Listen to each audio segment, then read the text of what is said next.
Assalamualaikum warahmatullahi wabarakatuh.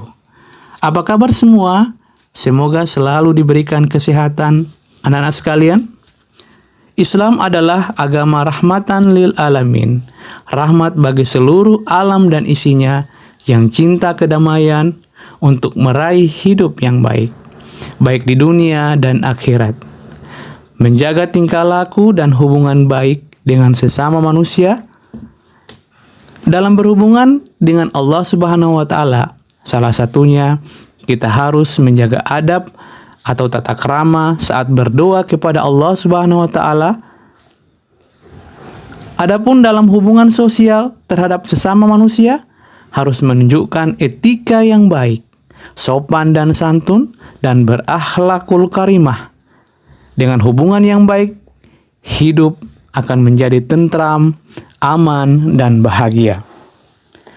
Pada materi ini, kita akan membahas tentang akidah akhlak, yaitu tentang etika pergaulan dan komunikasi dalam Islami. Adapun tujuan pembelajarannya adalah, yang pertama, siswa dapat menjelaskan etika pergaulan dan komunikasi yang Islami. Yang kedua, siswa dapat membuat karya yang berisi ajakan tentang senantiasa beretika dalam pergaulan dan berkomunikasi yang Islami. 3. Siswa dapat menciptakan suasana dinamis dan harmonis di masyarakat maupun media sosial. Etika pergaulan dan komunikasi dalam Islam, yaitu yang pertama, menjaga perdamaian.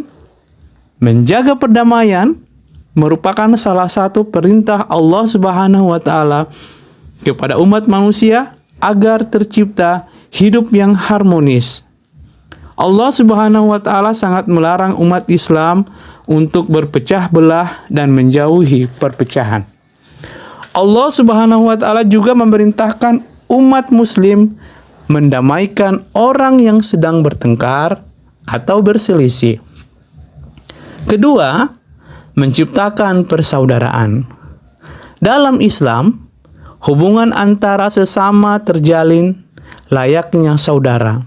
Hal ini sesuai dengan firman Allah Subhanahu wa Ta'ala yang artinya, sesungguhnya orang-orang mukmin itu bersaudara.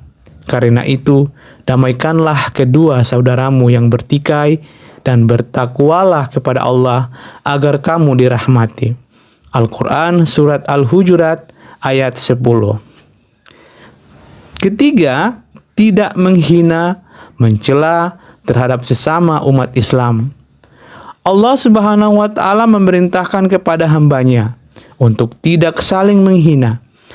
Hal ini sesuai dengan firman Allah Subhanahu wa Ta'ala yang artinya, wahai orang-orang yang beriman, janganlah suatu kaum mengolok-olok kaum yang lain, karena boleh jadi mereka yang diolok-olok lebih baik daripada mereka yang mengolok-olok, dan jangan pula perempuan-perempuan mengolok-olok perempuan yang lain, karena boleh jadi perempuan yang diolok-olok lebih baik daripada perempuan yang mengolok-olok. Janganlah kamu saling mencela dan saling memanggil dengan julukan yang buruk. Seburuk-buruknya panggilan adalah panggilan fasik setelah beriman. Siapa yang tidak bertobat, mereka itulah orang-orang yang zalim.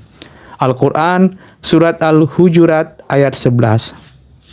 Yang keempat, tidak berprasangka buruk dan menggunjing. Berprasangka buruk dan menggunjing merupakan akhlak yang dibenci oleh Allah Subhanahu wa Ta'ala. Yang kelima, saling mengenal.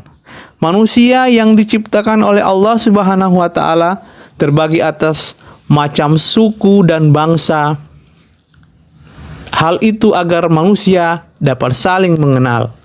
Seperti firman Allah Subhanahu wa Ta'ala yang artinya, wahai manusia, Sesungguhnya kami telah menciptakan kamu dari seorang laki-laki dan perempuan. Kemudian kami menjadikan kamu berbangsa-bangsa dan bersuku-suku agar kamu saling mengenal. Sesungguhnya yang paling mulia di antara kamu di sisi Allah adalah orang yang paling bertakwa. Sesungguhnya Allah Maha Mengetahui lagi Maha Teliti. Al-Quran Surat Al-Hujurat ayat 13. Implementasi etika pergaulan dan komunikasi dalam kehidupan sehari-hari. Yang pertama, pergaulan komunikasi dalam kehidupan sehari-hari. Contoh pergaulan dan komunikasi di lingkungan sekolah antara lain. Yang pertama, mengucapkan salam apabila bertemu dengan teman dan guru. Kedua, berbicara dengan sopan baik di dalam kelas maupun di luar kelas. Tiga, minta izin apabila lewat di depan guru. Empat, apabila dipanggil oleh guru segera menghadap. Lima, melaksanakan perintah atau tugas yang diberikan oleh guru. Yang keenam, memanggil teman sesuai dengan namanya. Contoh pergaulan dan komunikasi di rumah. Antara lain yang pertama, mengucapkan salam ketika keluar dan masuk rumah. Kedua, mencium tangan dan selalu minta doa orang tua ketika keluar rumah. Yang ketiga, bersikap sopan santun kepada bapak ibu dan keluarga lainnya. Keempat, ketika berbicara supaya menggunakan kalimat dengan nada yang rendah. 5. Tidak membantah dengan kata-kata yang kasar dan suara yang keras. 6. Membantu pekerjaan orang tua di rumah. Berikut contoh pergaulan dan komunikasi di masyarakat. Antara lain, yang pertama, mengucapkan salam apabila bertemu dengan teman, tetangga, atau saudara. Yang kedua, saling menolong dalam kebaikan. Ketiga, tidak mengejek, menghina, atau mencemooh orang lain.